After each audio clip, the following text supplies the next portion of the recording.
Thank you very much, Mr. Chairman. And let me use this opportunity to thank the ambassador for allowing this to happen, and for Sandra, who took it upon herself and her team to work assiduously to get to this point. The fact remains that listening to all the presenters from this morning, it is evident that we all have a common problem, and that now we all know what our problems are. Then how do we deal with this problem? And the starting point is this type of debate and facilitation, which is organized now, especially here in Martinique.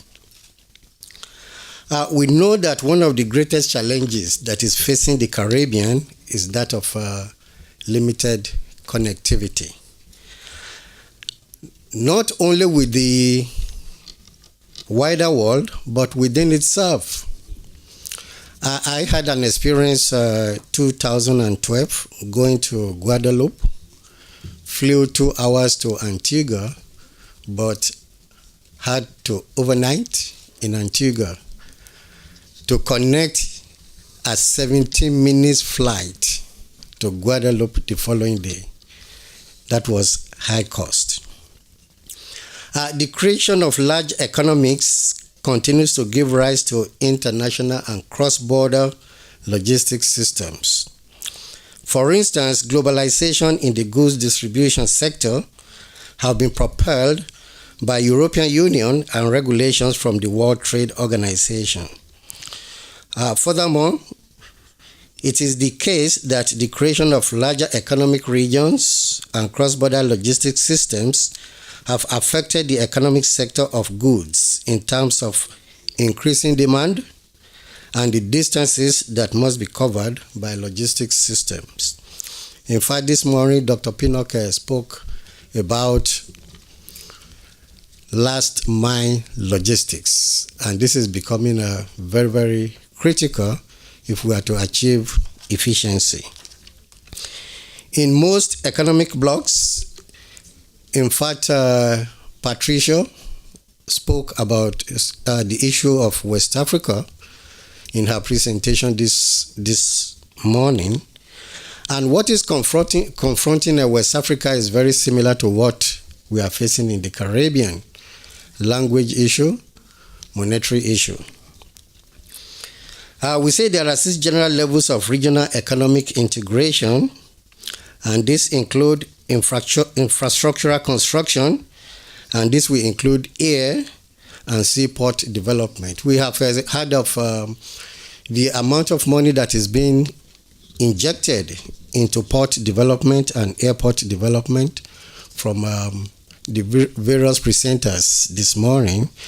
Dr. Pinnock spoke briefly about Falmouth Cruise Pier in Jamaica. In fact, from his analysis in a study that he did in 2012, indicated that it will take Jamaica 200 years to recover that investment. Will cruise line wait till 100 years from now to increase their economies of scale? No.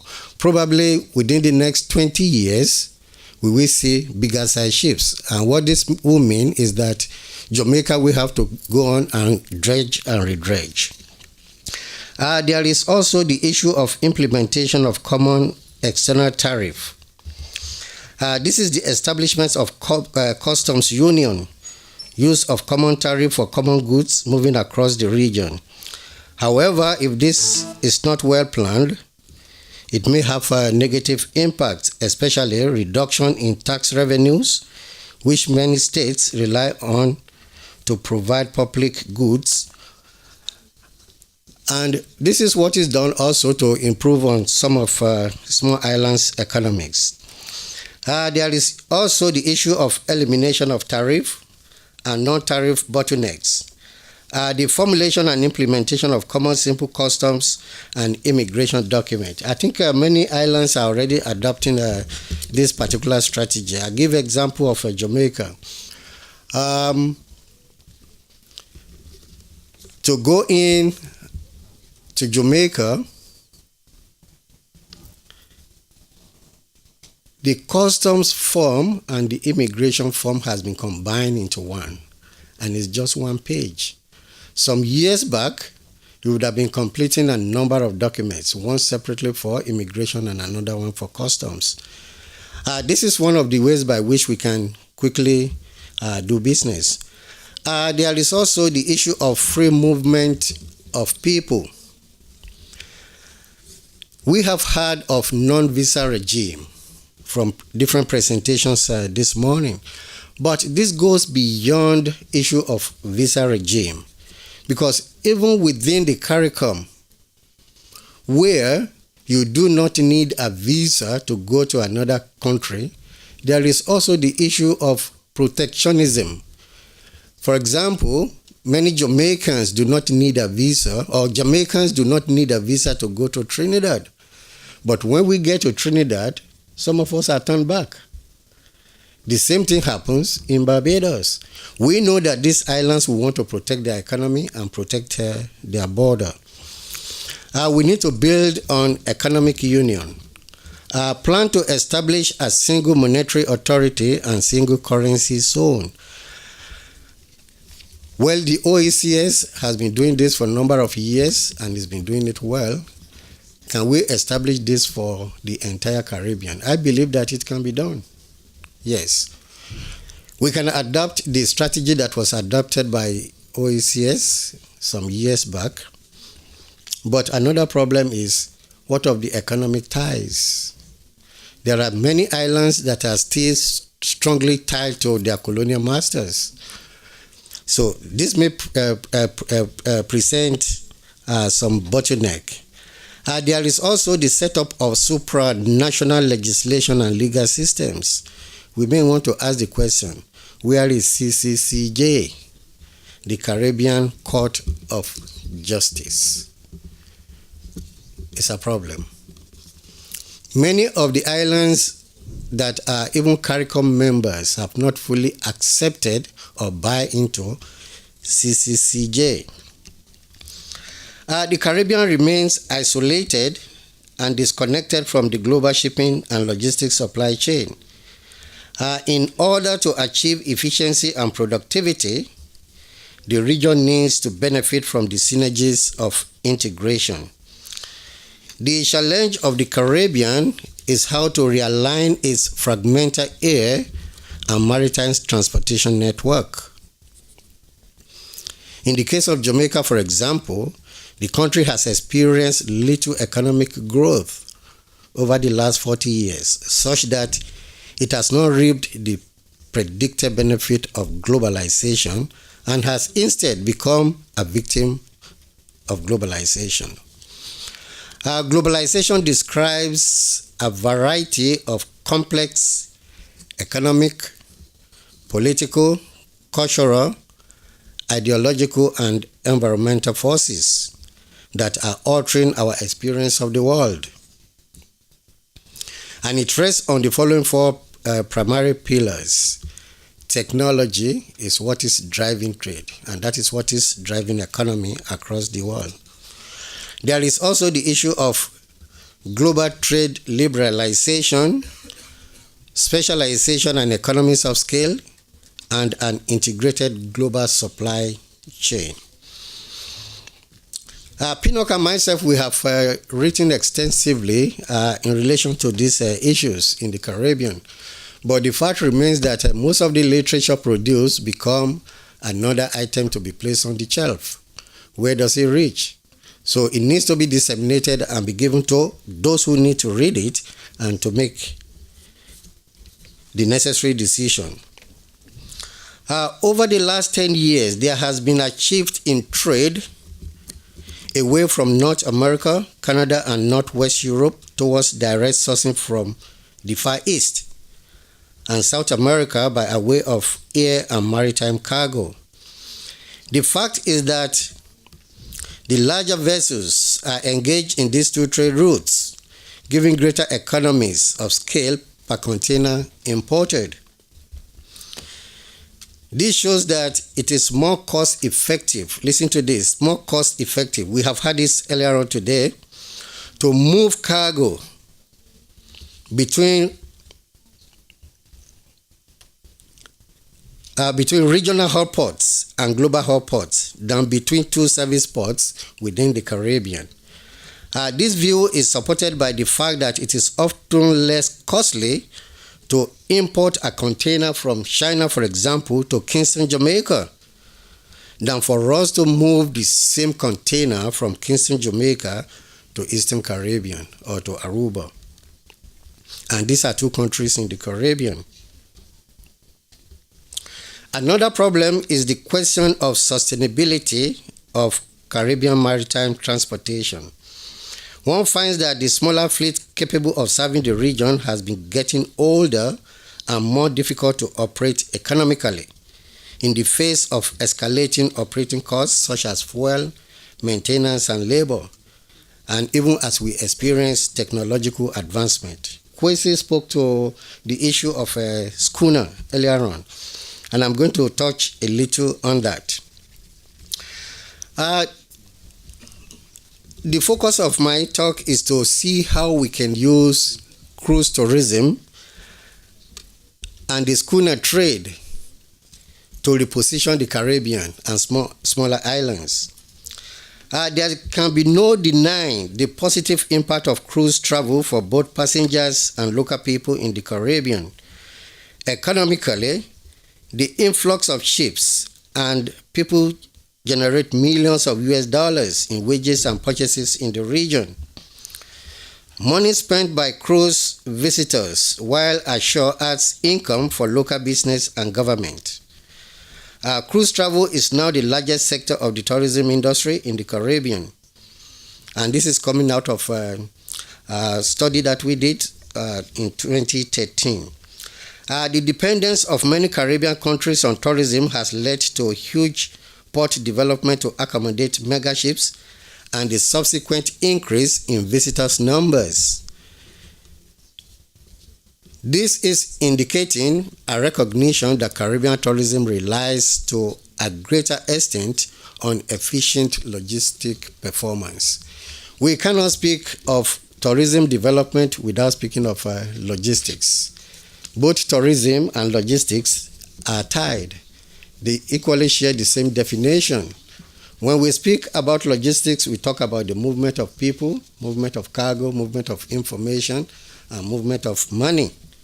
The same thing with tourism, we talk about the movement of people, and people will never move without cargo and information. The Caribbean cruise industry has been affected by three major factors. One that presents the most significant concern is the introduction of private islands. I may even want to ask, is this problem limited to the cruise line alone? If we are to look at the case of Martinique, Guadeloupe, and French Guiana, we may equally say that they are private islands. Even though we have been here for many years, we are still tied to a particular colonial master who dictates what we do. Private islands have become a unique feature of the Caribbean and an increased itinerary option for cruise lines. It is not uncommon for private islands and days at sea to account for up to 60% of the stops on Caribbean cruise itinerary. This has shifted the focus from the Caribbean destination to the ship as the primary object of the cruise, because the cruise ships itself is becoming a destination in itself. Because if I did an observation at Falmouth Cruise Pier in Jamaica, you find that a vessel lands with, say, 5,000 passengers. And if you do the head count of how many people came out of that ship, it may be less than 2,000. They remain on board. In fact, some of them will come to the pier. When it is lunchtime, they go back, have their lunch, and then come back out. The fact remains that as sold to us by cruise lines, that we bring in 1 million passengers to you. And on that presumption, we have it that at least one cruise passenger will spend $100. Unfortunately, the only thing we get from them is the head tax. They do not come down to spend even $1. Likewise, in Black River, I also observed how people interact with the environment, with the community. You have a bus load of cruise passengers come to an attraction.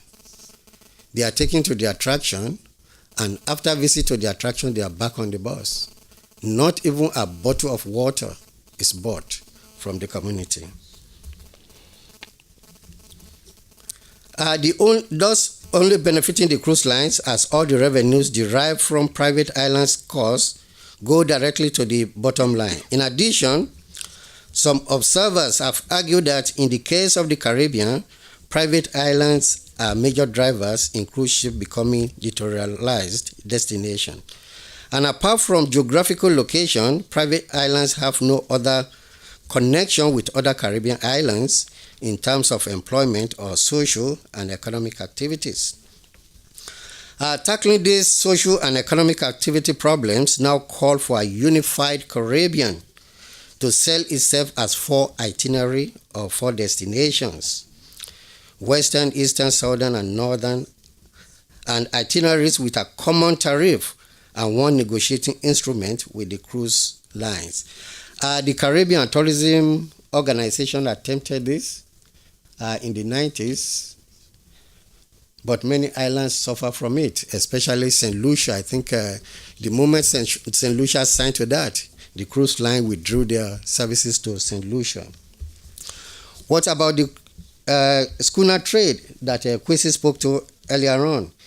In the Caribbean, the shipping industry infrastructure, unlike those of the developed countries, comprises of 3 distinct segments: the global shipping network, the interregional shipping network, and the smaller intra-regional schooner shipping network, which was very common in the Eastern Caribbean.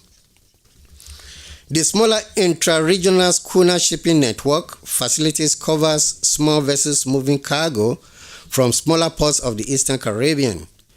This service group has not been recognized for the significant role it plays in regional shipping network.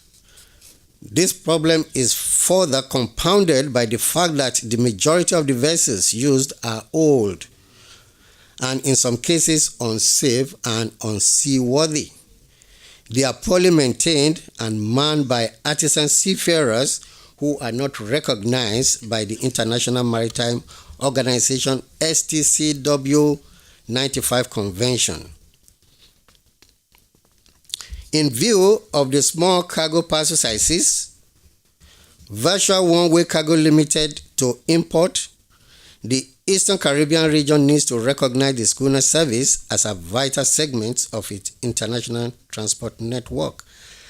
And the point I'm trying to put forward here is that while the Eastern Caribbean needs to go back and think about revitalizing the schooner trade, this can also be extended to Martinique, Guadeloupe, through assistance from the European Union. Prior to the age of containerization, the Caribbean schooner trade or small island vessels were the primary transportation mode, serving the Eastern Caribbean due to the small parcel sizes, and this did attract the attention of international companies.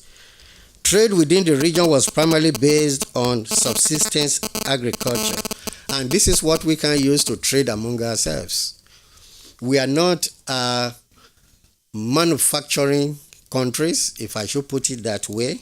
We are more of service-oriented destination. Almost every Caribbean island is tourism dependent with little agricultural products.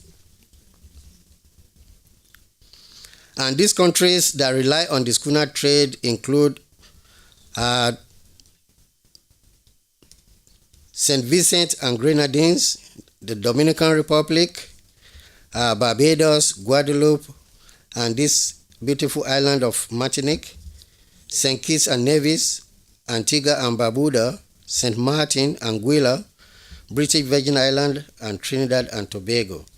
The importance of schooner to the island of St. Vincent and the Grenadines, for example, cannot be underscored, as schooner account for 20% of throughput, or 60,000 tons, and similarly for Dominica, where this is over 50% of the island export throughput, accounting for over 15,000 tons. The schooner fleet serving the eastern and southern Caribbean numbers approximately 600 vessels with an average size of 35 meters in length, and they move just under 400,000 tons of cargo annually in this particular trade. And despite the impact of globalization and trade liberalization, which has increased extra-regional competition from cargo moving from as far as Brazil and China to the Caribbean, International Maritime Organization regulations has further impacted the ability of the schooner and small commercial vessel operators to survive. The reality is that larger commercial vessels are not readily attractive to the Caribbean, most especially the smaller islands, due to the inherent challenges such as high port charges, relatively low productivity, small parcel sizes of low value commodities, and a high imbalance between import and export. Dr. Pinnock spoke earlier on about if we have 10 containers come to the Caribbean, 9 of them leave empty, which is not good business. We need to begin to think of how do we fill these 9 containers rather than sending them back empty. In fact, some time ago, I was having a discussion with some of my master's students, and I was saying to them, China has recognized what we need in the Caribbean and other parts of the world. We also should recognize what China needs from other parts of the world. Just as we have chicken farm, pork farm, can we begin to develop dog farms? 7 of those 9 containers, we could fill it with dog meat and export it to the East. What are some of the challenges for schooner trade? One is problem meeting certification, age of the vessel, vessels are not fitted and equipped for carrying cargo, inability to access insurance for cargo, some vessels carry both passengers and cargoes, inability to meet inter-island export regulations. A significant percentage of schooner fleet in Dominica is old workboats that could no longer meet EU regulations. This is where we need assistance now from EU so as to revitalize that industry. And I will quickly move, I've been signaled to wrap up. Training and certification is one particular area that we need to focus on. And I am very glad to know that Guadeloupe do have a school that is offering a program in logistics, transport and logistics. If we look back to tourism, even though we say tourism is the primary focus of Caribbean islands, when did we begin to develop that capacity in tourism? We can use that as a springboard to now begin to develop future practitioners in logistics and transportation. At the Caribbean Maritime Institute, for example, we have embarked on this for many years back, where we now train up to master's degree level. And we're looking, in fact, let me say this, and I'm happy that our minister just came in. We're looking at starting our PhD come 2017.